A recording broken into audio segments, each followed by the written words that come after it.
Good morning, friends. Welcome to all of you in the amazing Steno channel. Today, the dictations dictated with Progressive Magazine published on 25th of October 2019.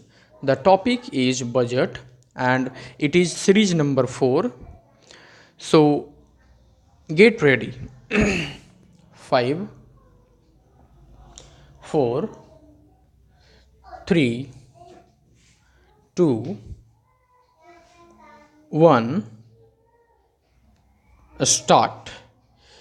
Mr. Speaker, sir, it is time to take our capital markets closer to the masses and meet various social welfare objectives related to inclusive growth and financial inclusion. I propose to initiate a step towards creating an electronic fund raising platform, a social stock exchange under the regulatory ambit of Securities and Exchange Board of India for listing social enterprises and voluntary organizations working for the realization of a social welfare objective so that they can raise capital as equity, debt, or as units like a mutual fund. It is important to get retail investors to invest in treasury bills and securities issued by the government. Efforts made by the Reserve Bank will need to be supplemented with further institutional development using stock exchanges. For this purpose, interoperability of RBI depositories and SEBI depositories would be necessary to bring about seamless transfer of treasury bills and government securities between RBI and depository ledgers. And for enabling this, the government will take up necessary measures in this regard in consultation with RBI and SEBI. FDI inflows into India have remained robust despite global headwinds. Global foreign direct investment flows slid by 13% in 2018 to US dollar 1.3 trillion from US dollar 1.5 trillion the previous year, the third consecutive annual decline according to UNCTAD's report, World Investment Report 2019. India's FDI inflows in 2018-19 remained strong at US dollar 64.400 billion, marking a 6% growth over the previous year. I propose to further consolidate the gains in order to make India a more attractive FDI destination and propose the government will examine suggestions of further opening up of FDI in aviation, media, and insurance sectors in consultation with all stakeholders. 100% foreign direct investment will be permitted for insurance intermediaries. Local sourcing norms will be eased for FDI in single brand retail sector. It is high time India not only gets integrated into global value chain of production of goods and services but also become a part of the global financial system to mobilize global savings, mostly institutionalized in pension, insurance, and sovereign wealth funds.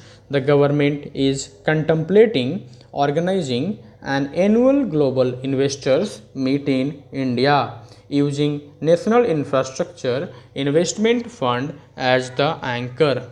An important determinant of attracting cross-border investments is availability of investable stock in the Indian capital market to the foreign portfolio investors. This issue assumes greater significance in view of the gradual shift from stock targeted investments towards passive investment, whereby funds track global indices, composition of which depends upon available floating stock. Accordingly, I propose to increase the statutory limit for FPI investment in a company from 24% to sectoral foreign investment limit with option given to the concerned corporates to limit it to a lower threshold. FPIs will be permitted to subscribe to list debt securities even though India is the world's top remittance recipient.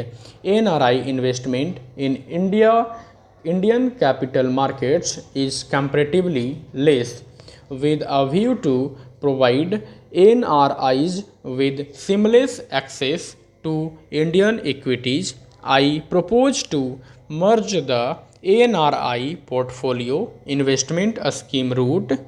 New and innovative financial instruments have been launched in the last 5 years, like infrastructure investment trusts, real estate investment trusts, as well as models like toll operate transfer as part of the old asset modernization strategy for augmenting infrastructure investment.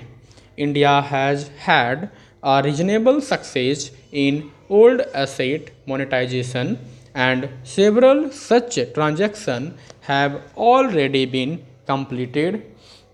Additionally, NHAI carried out 1 to 3 transactions as well. The cumulative resources garnered through these instruments and model exceed 24,000 crore. India has emerged as a major space power with the technology and ability to launch satellites and other space products at globally low cost. Time has come to harness this ability commercially. A public sector enterprises which New Space India Limited has been incorporated as a new commercial arm of Department of Space to tap the benefits as such. Mahatma Gandhi said, "The soul of India lives in its villages." This year, even as we are marking the 150th birth anniversary of Mahatma Gandhi, I submit that our government keeps Antyodaya at the core of all its efforts, at the center of everything that we need. We keep Gaon, Garib or Kisan. Honorable Prime Minister's two mega initiatives of Ujjwala Yojana and Saubhagya Yojana have transformed the lives of every rural family, dramatically improving ease of their living. Household access to clean cooking gas has seen an unprecedented expansion through provision of more than 7 crore LPG connections. All villages and almost 100% households across the country have been provided with electricity. A combination of efficient implementation and enthusiastic adoption has significantly improved access to energy for rural households in the rural areas. Thank you, friends. Jai Hind.